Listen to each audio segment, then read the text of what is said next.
नमस्कार, म रेशमा थापा मगर। आजको क्लासमा हामी फाइनेन्शियल प्लानिङ एन्ड फोरकास्टिङको फाइनेन्शियल स्टेटमेन्टबाट के गर्छौं, क्वेशनहरु सल्भ गर्छौं। यहाँनिर आजको लागि first question, the most recent balance seat of Shikhar company is given below. हामीलाई चाहिँ एउटा क्वेशन के दिएको छ, ब्यालेन्स सिट दिएको छ।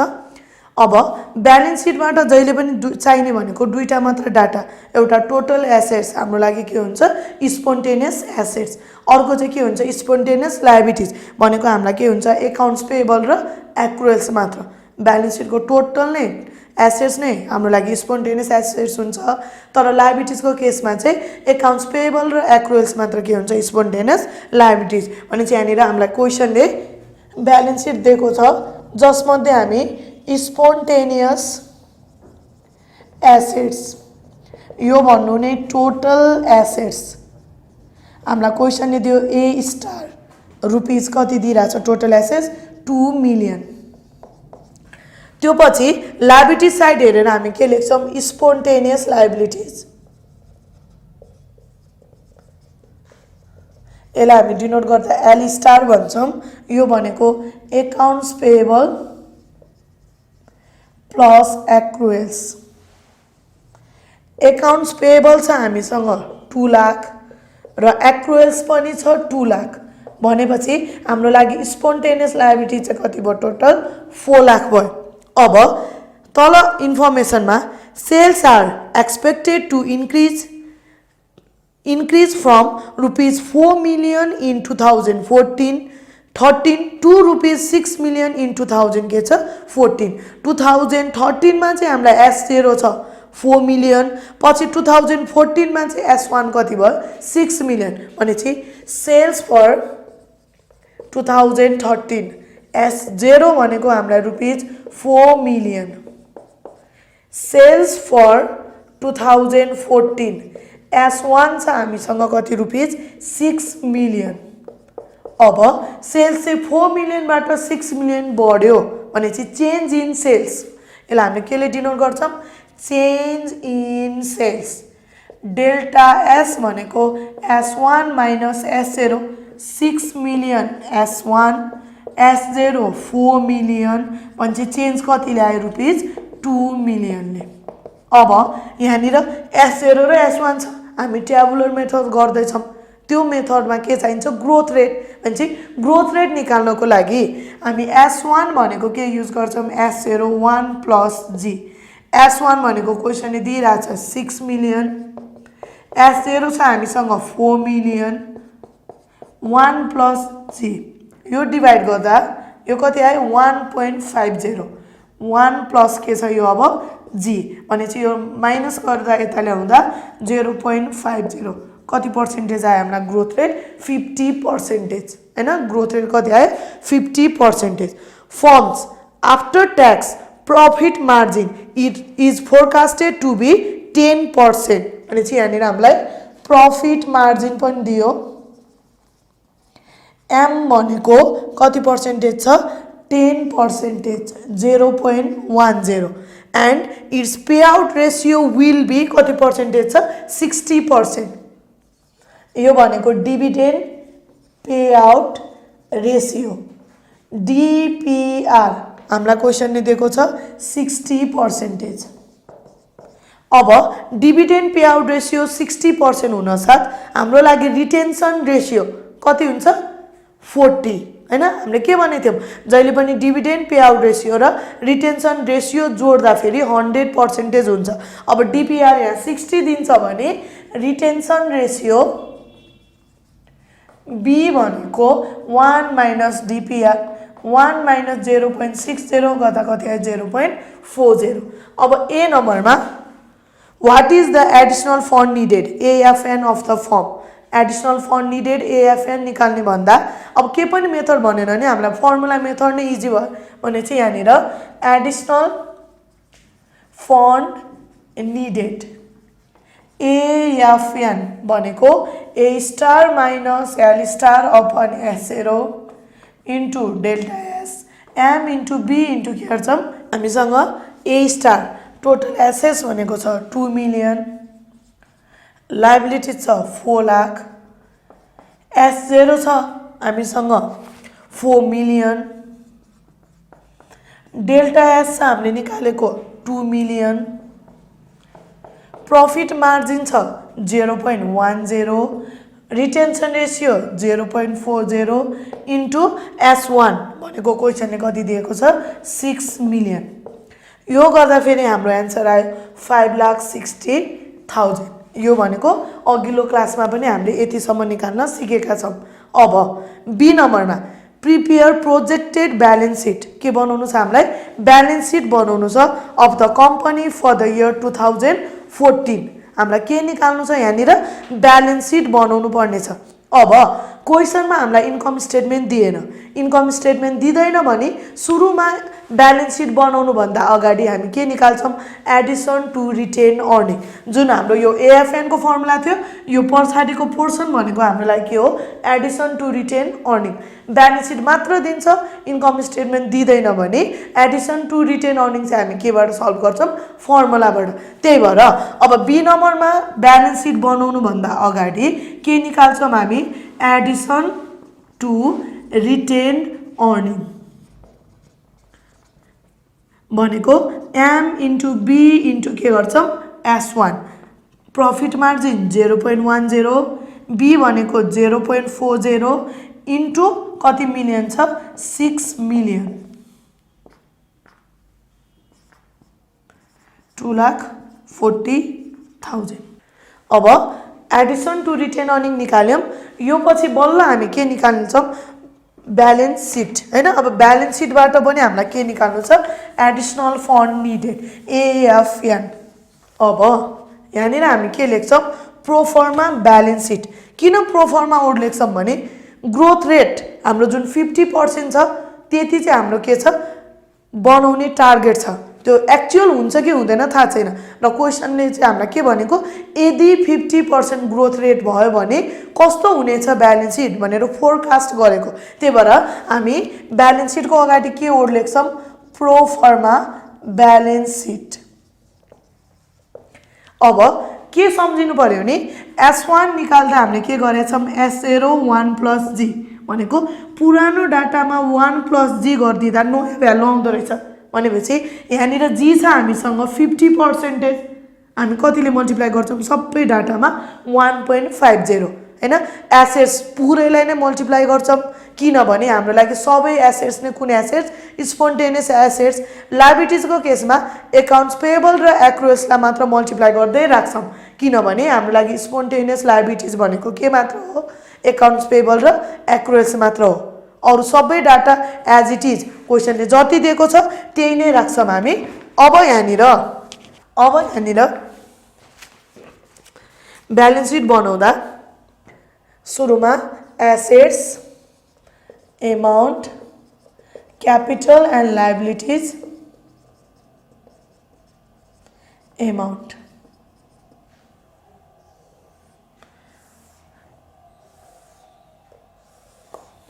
हैन। अब ब्यालेन्स शीटबाट के निकाल्ने काम गर्छौं एएफएन निकाल्ने काम गर्छौं हामी। अब यहाँनिर सुरुमा छ क्याश छ हामीसँग 1,80,000। अघि भनेछु जहिले पनि के गर्छौं भने 1 + G गर्ने काम गर्छौं। 1 + 0.50 भनेको कति 1.50 ले सबै एसेट्सलाई मल्टिप्लाई गर्ने किनभने हाम्रो लागि स्पोन्टेनियस एसेट्स भनेकै के हो टोटल एसेट्स। यो गर्दा आयो 2,70,000। क्याश पछि दिइराछ हामीलाई अकाउन्ट्स रिसिएबल दिएको छ 5 लाख इन्टु एला पनि 1.50 7,50,000। त्यो पछि छ हामीसँग इन्भेन्ट्री छ 5,20,000 इन्टु 1.50 यो गर्दा फेरि छ 7,80,000 र यो टोटल गर्दा यहाँनिर क्वेसनले नै दिइराछ टोटल करेन्ट एसेट्स छ हामीसँग। अब टोटल गर्दा 18 लाख। यो पछि त्यहाँनिर नेट फिक्स्ड एसेट्स दियो। नेट फिक्स्ड एसेट्स पनि कति छ हामीसँग 8 लाख इन्टु 1.50 यो गर्दा हामीलाई आयो 12 लाख भनेपछि यो हाम्रो लागि टोटल एसेट्स भन्नु नै कति छ 30 लाख। एसेट्सको चाहिँ के हुन्छ सबै नै हामी के गर्छौं मल्टिप्लाई गर्ने काम गर्छौं किनभने टोटल एसेट्स नै हाम्रो लागि के हो स्पोन्टेनियस। अब लायबिलिटीजको केसमा एकाउन्ट्स पेएबल र के मात्रलाई मल्टिप्लाई गर्छौं एक्रुएल्सलाई। भनेपछि यहाँनिर सुरुमा एकाउन्ट्स पेएबल छ 2 लाख इन्टु 1.50 यो गर्दा हामीसँग कति छ 3 लाख। एकाउन्ट्स पेएबल पछि एक्रुएल्स 2 लाख नै छ इन्टु 1.50 यो कति लाख आयो 3 लाख। यो पछि चाहिँ हामीसँग नोट्स पेएबल चेन्ज गर्दैनौं किनभने स्पोन्टेनियस लायबिलिटीज भनेको एकाउन्ट्स पेएबल र के मात्र हो एक्रुएल्स मात्र हो। त्यही भएर नोट्स पेएबललाई चाहिँ जस्ताको तस्तै सार्छौं 1 लाख। यो जोड्दा फेरि हामीलाई आयो total current liabilities. Total current liabilities आयो हामीसँग 5 लाख। अब कम 5 हैन सरी 7 लाख क्वेशनको राख्न पाएन नयाँ भ्यालु राख्नु पर्यो। अब अर्को छ हामीसँग कमन स्टक चेन्ज हुँदैन एज इट इज 8 लाख। र अर्को छ रिटेन्ड अर्निङ हामीसँग क्वेशनमा छ रिटेन्ड अर्निङ 7 लाख र अघि हामीले के निकाल्यौं एडिसन टु रिटेन अर्निङ हैन। रिटेन अर्निङमा लगेर चाहिँ यो के गर्नु छ एडिसन गर्नु छ। त्यही भएर जति रिटेन अर्निङ छ पुरानो त्यसमा लगेर के जोड्ने 2,40,000 नयाँ एडिसन टु रिटेन अर्निङ जोड्ने। कहिलेकाहीँ यो रिटेन अर्निङ क्वेशन नै दिदैन। यदि क्वेशनले रिटेन अर्निङ दिएको छैन भने पनि एडिसन टु रिटेन अर्निङ भनेर कति लेख्छौं 2,40,000। अब यहाँ दियो हामीलाई रिटेन अर्निङ क्वेशनले 7 लाख र एडिसन टु रिटेन अर्निङ निकाल्यौं हामीले 2,40,000। यति गर्दा हाम्रो भ्यालु आयो 9,40,000 हैन। अब यति पछि जहिले नि ब्यालेन्स सिट भनेको के आउनु पर्यो बराबर आउनु पर्यो। अब यहाँनिर हामीलाई के निकाल्नु छ एएफएन निकाल्नु छ भने यतापट्टि पनि 30 लाख लेखौं। अब हामीसँग यहाँ करेन्ट लायबिलिटीजको टोटल 7 लाख छ, कमन स्टक छ 8 लाख र रिटेन अर्निङ छ 9,40,000 हैन। यति जोड्दा फेरि यति एड गर्दा हाम्रो कति भ्यालु आउँछ 24,40,000 है। तर हामीलाई टोटल कति चाहिएको छ 30 लाख भने यहाँनिर कति पुग्दैन 5,60,000 पुगेन। अब यसलाई नै हामी यहाँ किनेर के लेख्छौं एएफएन जुन हामी के गर्यौं ब्यालेन्सिङ फिगर हैन। अब यहाँनिर फर्मुलाबाट निकाल्दा पनि सेम एएफएन आछ र यता टेबलबाट निकाल्दा पनि जति पुग्दैन त्यो नै के हुन्छ हाम्रो लागि एएफएन हुन्छ। यहाँबाट निकाल्दा पनि कति आछ 5,60,000। हामीसँग अर्को एउटा क्वेशन छ Nepal herbal company 2012 financial statement are shown below. क्वेशनले एउटा ब्यालेन्स सिट दियो अर्को के दिइराको छ इन्कम स्टेटमेन्ट। जहिले पनि इन्कम स्टेटमेन्टमा चाहिँ अलिकति याद गर्नुपर्छ डिभिडेन्ड कसरी दिइराको छ भनेर। अब यदि डिभिडेन्डको पर्सेन्टेज दिएको छ भने इजिली त्यो पर्सेन्टेज नै युज गरेर डिभिडेन्ड फाइन्ड गर्ने काम गर्छौं। यदि क्वेशनले डिभिडेन्ड दिएको छैन भने त्यहाँबाट पर्सेन्टेज निक्लिन्छ वा अरु कुनै मेथडबाट चाहिँ डिभिडेन्ड निक्लिन्छ भने त्यहाँबाट निकाल्नु पर्ने हुन्छ।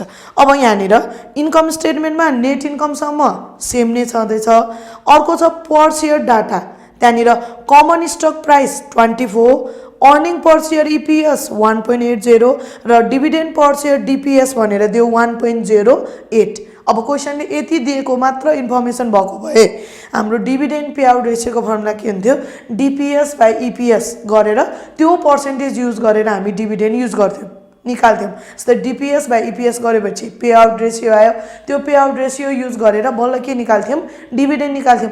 तर यहाँ क्वेशनले फर्दर के दियो ए नम्बरमा भने assume that 2013 sales increase by 10% over 2012 sales. 2013 को सेल्स से 2012 को सेल्स भन्दा 10% ले इन्क्रिज भयो भनेपछि यहाँनिर ग्रोथ रेट दियो हामीलाई। Growth rate G equals to 10% 0.10 अनि भन्यो and that 2013 DPS will increase to rupees कति दियो डिभिडेन्ड पर शेयर फर 2013 हामीलाई दियो क्वेसनले कति ₹1.12 हैन डिभिडेन्ड पर सेयर चाहिँ बढ्यो रे अघिको डिपिएस र इपिएस जुन अगाडि पर सेयर डाटामा दिएको थियो त्यो भनेको हाम्रो पहिलाको भ्यालु त्यति मात्र इन्फर्मेसन दिएर यो नदिएको भए पे आउट रेशियो निकाल्थ्यौं अब यहाँनिर नयाँ डिभिडेन्ड पर सेयर दियो नि त त्यही भएर अब एउटा शेयरको 1.12 चाहिँ के छ डिभिडेन्ड बाड्नु छ भने अब कतिवटा शेयर चाहिँ छ त्यो क्याल्कुलेट गर्नुपर्ने हुन्छ अब त्यहाँनिर क्वेशनमा हामीलाई नेट इन्कम पनि दिएको छ र अर्निङ पर शेयर पनि दिएको छ त्यहाँबाट हामी के निकाल्छौं number of share earning per शेयरको फर्मुला हाम्रो हुन्छ net income divided by number of shares outstanding earning per share दियो हामीलाई क्वेशनले 1.80 हो नेट इन्कम दिइराको छ 1,80,000 र नम्बर अफ शेयर दियो निकाल्नु छ नम्बर अफ शेयर्स आउटस्ट्यान्डिङ हैन यहाँबाट चाहिँ के निकाल्नु पर्यो नम्बर अफ शेयर आउटस्ट्यान्डिङ अब 1,80,000 लाई 1.80 ले डिवाइड गर्दा नम्बर अफ शेयर्स आउटस्ट्यान्डिङ भनेको ठ्याक्क कति लाख आयो 1 लाख शेयर्स अब के यसले के इन्डिकेट गर्छ कम्पनीको टोटल 1 लाख वटा शेयर छ र एउटा शेयरको डिभिडेन्ड कम्पनीले कति डिस्ट्रिब्युट गर्दैछ 1.12 त्यही भएर यहाँनिर अब हाम्रो लागि डिभिडेन्ड हुन्छ 1.12 इन्टु 1 लाख यो गर्दा हाम्रो डिभिडेन्ड आयो 1,12,000 अब हामीलाई के गर्नु छ अब क्वेशनमा एएफएन निकाल्नु छ तर कुन मेथड भनेछ भन्दा construct the pro forma financial statement क्वेशनले इन्डिकेट गर्यो फाइनान्शियल स्टेटमेन्ट मेथड अथवा प्रोफर्मा इन्कम स्टेटमेन्ट प्रोफर्मा के बनाउनु छ ब्यालेन्स सिट बनाउनु छ अब use AFN to balance the pro forma balance sheet how much additional capital will be required अघि जस्तै AFN चाहिँ के गर्नु छ ब्यालेन्सिङ फिगर गर्नु छ कति चाहिँ AFN हुन्छ सोध्यो assume the firm operated at के भनेको छ फुल क्यापासिटी अब यो हिसाबसम्म चाहिँ हामीले कुन क्यापासिटीको गर्यौं फुल क्यापासिटीको यो पछि एउटा चाहिँ मैले के गराउँछु फुल क्यापासिटी बाहेक क्यापासिटी एडजस्टमेन्टको गराउने छु अब अहिलेको क्वेशनमा चाहिँ हामीलाई के भनेछ फुल क्यापासिटी भनेछ अब अघि यो भन्दा अघिल्लो क्वेशनमा हामीले के थिएन इन्कम स्टेटमेन्ट थिएन त्यही भएर एडिसन टु रिटेन अर्निङ हामीले फर्मुला लगाएर निकालेको छौं तर यो क्वेशनले के दिइराको छ इन्कम स्टेटमेन्ट अनि चाहिँ अब एडिसन टु रिटेन अर्निङ हामी कहाँबाट निकाल्छौं इन्कम स्टेटमेन्टबाटै निकाल्छौं अनि चाहिँ यसलाई लेख्दा प्रो फर्मा इन्कम स्टेटमेन्ट अब प्रो फर्मा इन्कम स्टेटमेन्ट गर्दा फेरि यहाँनिर सुरुमा क्वेशनले दिएको छ सेल्स अब यो च्याप्टरको टार्गेट नै के छ सेल्स चाहिँ बढाउनु छ त्यही भएर सेल्सलाई अब के लेख्छौं यहाँनिर सेल्स 36 लाख इन्टु 1.10 मैले के भनेको थिएँ जहिले पनि 1 प्लस जी ले मल्टिप्लाई गर्नुपर्ने हुन्छ त्यही भएर सेल्स चाहिँ 36 लाख इन्टु कति गर्छौं हामी 1.10 यो गर्दा 39 लाख कति आयो हाम्रो 60,000 अब लेस के गर्छौं त्यहाँ क्वेशनमा जस्तै अपरेटिङ कस्ट क्वेशनले अपरेटिङ कस्ट दियो हामीलाई 3279720 अब के हुन्छ सेल्स बढ्न साथ खर्च पनि बढ्छ त्यही भएर यसलाई पनि इन्टु कति गर्छौं 1.10 यो गर्दा आयो 3607692 यो आयो हैन अब सेल्समा अपरेटिङ कस्ट घटाउँदा त्यहाँनिर हाम्रो क्वेशनमा के भनेको छ earning before interest and tax यो भनेको के हो हामीलाई EBIT आउँछ 352308 हैन त्यो घटाउने अब अर्निङ बिफोर इन्ट्रेस्ट एन्ड ट्याक्समा के लेस गर्नु छ इन्ट्रेस्ट हैन अब इन्ट्रेस्ट चाहिँ जहिले पनि के हुन्छ फिक्स्ड जतिसुकै सेल्स बढोस् जतिसुकै सेल्स घटोस् मतलब भएन इन्ट्रेस्ट जहिले पनि हामीलाई के हुन्छ फिक्स्ड हुन्छ त्यही भएर लेस इन्ट्रेस्ट हामीलाई कति नै लेख्नु छ क्वेशनले दिएको 20280 EBIT मा इन्ट्रेस्ट घटाउँदा यो के आउँदो रहेछ अर्निङ्स बिफोर ट्याक्स यो भनेको के हो EBT अर्निङ बिफोर ट्याक्स आउँछ हामीलाई 332028 हैन यो के आयो अर्निङ बिफोर ट्याक्स र लेस के गर्नु छ ट्याक्स कति पर्सेन्टेज 40%। जहिले पनि ट्याक्स निकाल्दा के को निकाल्छौँ अर्निङ बिफोर ट्याक्स को भनेपछि 332028 को कति पर्सेन्टेज निकाल्ने 40%। यो गर्दा आयो 1328111.2। अब अर्निङ बिफोर ट्याक्समा ट्याक्स घटाउँदा यो हाम्रो कति आयो नेट इन्कम। नेट इन्कम आउँछ 1992116.8। यो के आयो हामीलाई नेट इन्कम। अब नेट इन्कममा बल्ल के घटाउँछौँ डिभिडेन्ड। हामीले अघि डिभिडेन्ड निकालिसकेका छौँ कति 1,12,000 हैन।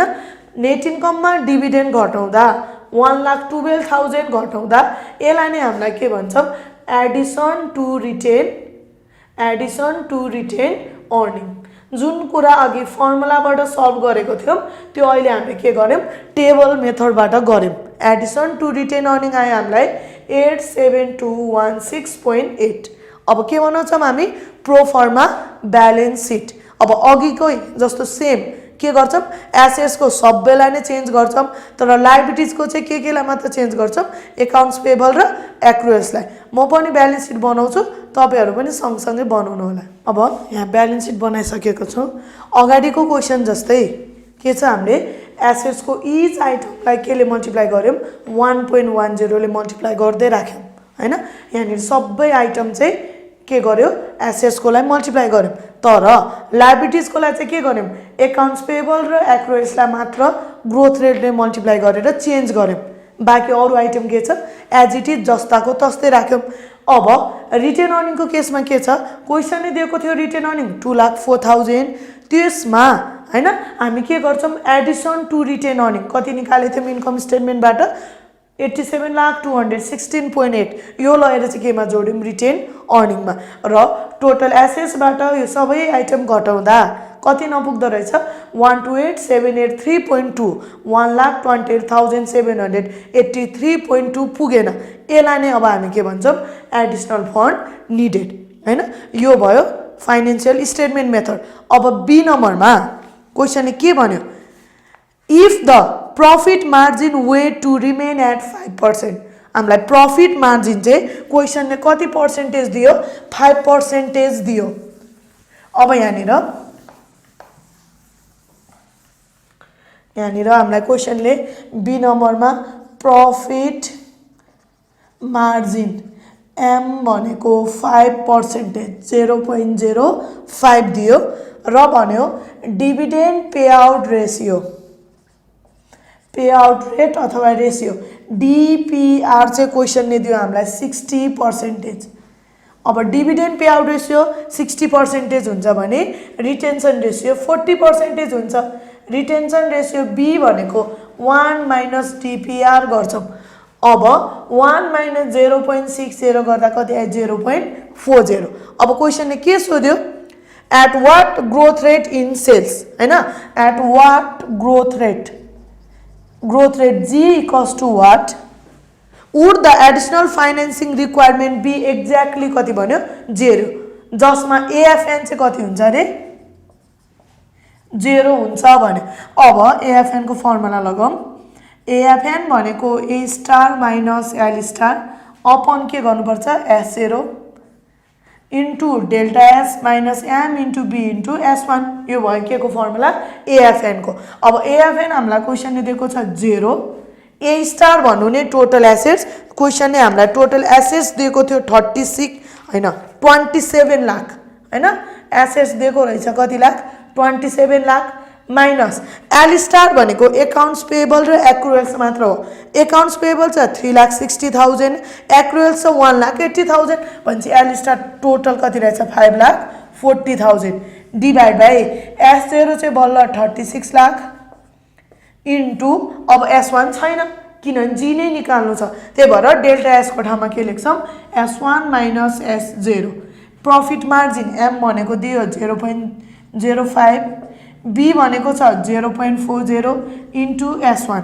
अब यो सल्भ गर्दा 0 equals to 0.60 into S1 minus S0 भने 36 लाख यो गर्दा 0.02 S1 और 0 इक्वल्स टु 0.60 S1 माइनस अब यो सल्भ गर्दा कति आयो 21,60,000 36 लाख इन्टु 0.67 माइनस 0.02 S1 अब यो यहाँ 21,60,000 भनेको 0.58 S1 आयो अनि यहाँनिर S1 सल्भ गर्दा फेरि हामीलाई आयो 3724137.931 हामीलाई के आयो यो सल्भ गरेर S1 आयो तर क्वेशनले S1 हैन हामीलाई के सोधेको छ ग्रोथ रेट सोधेको छ अब S1 को फर्मुला लगाएर के निकाल्नु पर्ने हुन्छ G निकाल्नु पर्ने हुन्छ ग्रोथ रेट ने चाहिँ अब यहाँनिर अगेन S1 भनेको के गर्छौं S01